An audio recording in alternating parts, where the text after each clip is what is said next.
Some of the best minds in the world bringing you some of the best knowledge on TRS Clips. I've traveled the world and I've met people from all ethnicities. I've met beautiful human beings from all over the world. Whenever I meet African Americans and if I ask them about their country and about the racism that even we face as brown people when we travel abroad, there is a slight discomfort I sense from them. And of course, that's generational discomfort because of what black people were put through 200 years ago, 300 years ago, when slavery was a thing in America, in that phase of America. Definitely embers of that still exist. They do. The Denzel Washington movie, Remember the Titans, it's a great portrayal of what I believe 1960s America was, where racism was still very, very prevalent. I am sure it's still prevalent. We hear of our brown friends in America facing aspects of racism, especially when they move away from the coasts. When you go inside the country, they say it's like another country. There's one kind of country on the two coasts and then there's another kind of country in the middle. I've also faced some racism in America. So it's not that the racism is dead. But what I'm getting to after all this is the plight of the average black person, which I've learned from following American culture, movies, sports. It is a very difficult game of life if you are a black person not born into some sort of financial privilege. And white privilege is a thing. Where since generations, the average white person has had a lot more money, a lot more power, a lot more say in society. Even voting rights, since the longest time, especially white men. Some people even say things like, America is low-key one of the most sexist countries. I don't know how true that is. I'm not a woman. I may not ever be able to understand that angle. But I have observed this about the average African American. What some of my friends have told me is that for an African American to rise up from a place of lesser financial privilege, they have to be incredibly street smart, incredibly hardworking. The beauty of America is that if you get them the results, opportunity will be provided to you and a ladder to grow will be provided. But here's the thing about privilege or a lack of privilege. If you don't have privilege in your life, if you're not born into privilege, you're already at a huge disadvantage. Because what is privilege? It's money, being born into money. That money pays for a good education, a good college degree.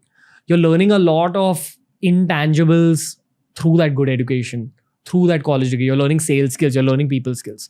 What about someone who's as intelligent as you? Maybe your IQ levels match, but because they're not born into privilege, they don't get access to those sales skills, to those people skills. Even if they were as intelligent as you pound for pound, if they had the exact same neural patterns as you. So white privilege is a thing. Racism that black people face in America is a thing. I'd like to know what you think. And my actual question to you is going to be a brutal question. But it's been a while since America got independence. It's been a while even since Martin Luther King Jr., rest in peace. But why do black people still face that level of racism in America today? They sure do. There's something called racial profiling. If you're a black person, you're way more likely to be stopped by a cop if you're driving a car. Yeah. You're way more likely to be shot by a cop for no reason whatsoever. The racial profiling is very much a thing. These days, there is a lot of talk about this, so it may have come down, but the incidents still occur.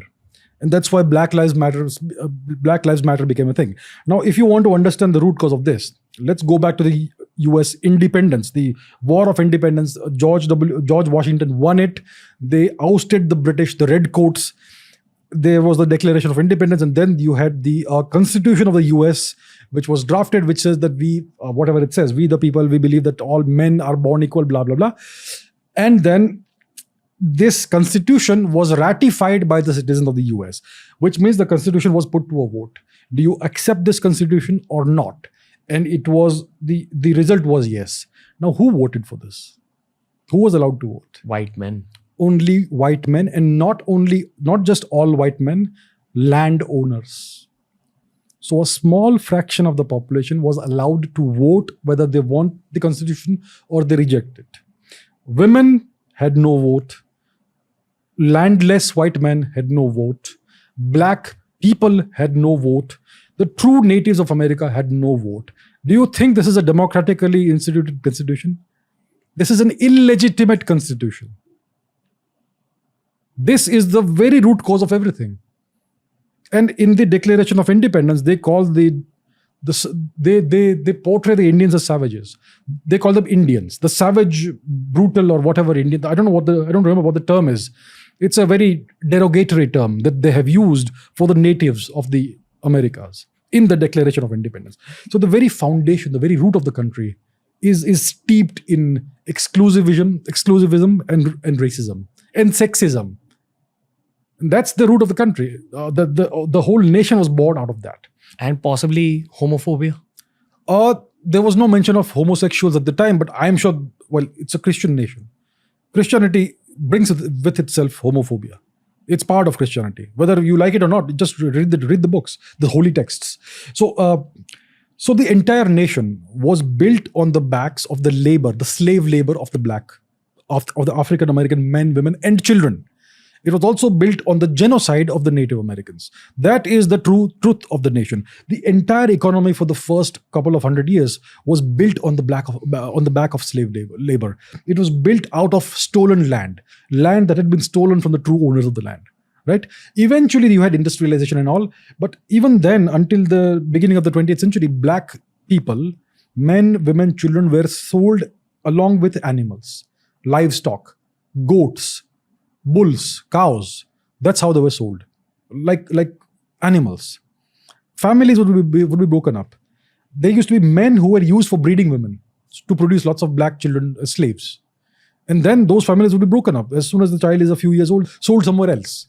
Imagine how horrifically wrenching it will be for a small child to be uprooted from your mother and father and sold away somewhere as if you're a dog or a cat.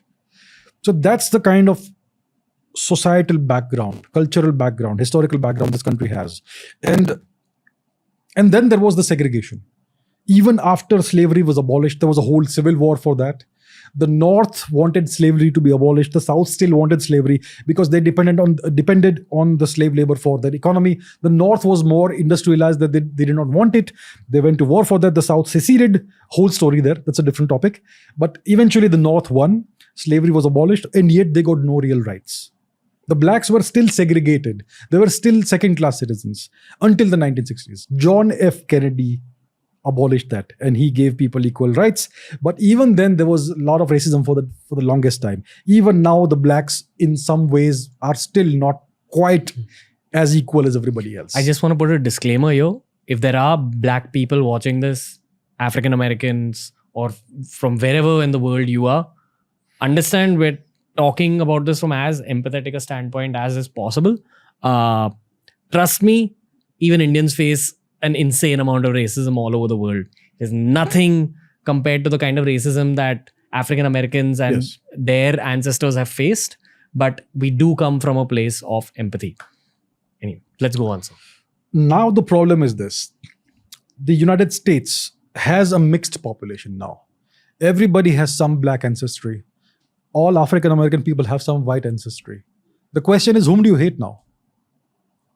If you want to hate the ones who oppressed you, but you have some of that in you, that's the crossroads the American society has come to. There is no pure black person or pure white person in the US. Everybody is to some extent mixed. Even the purest white person with blue eyes and blonde hair may have 4, 5, 7% black ancestry. Even the person with the darkest skin may have 5 or 6% white European ancestry. So today it's a mixed population. So the question is, whom do you hate now? I think it's a collective guilt for all of them now. There used to be this racist rule in the US called the one drop rule. If a person has even a single drop of black blood, that person is considered to be black. That is a ridiculous, illogical rule. Today, the fact is that it's a mixed society. There is no pure white person, pure black person. Everybody has some European blood, some African American blood, maybe some native blood also. The natives are the most marginalized of the lot. They are completely invisible. They are even below. They are the bottom of the social ladder. So even today, there are massive problems in the US. There is terrible inequality. Just even if you talk about the wealth inequality, it's massive. But even if you look at the racism and the social classes that exist, there is so much angst. There is so much anger about what's happened. About the blacks are still facing all these problems. And the natives are not even spoken about. But certain classes are more privileged now. Now there is this concept of white guilt, that if you're white, you need to be apologetic for that. And now there's all kinds of other weirdness that's come into American society with the rise of what they call wokeism or whatever. So it's a society at a crossroads. It's a society that is dangerously armed.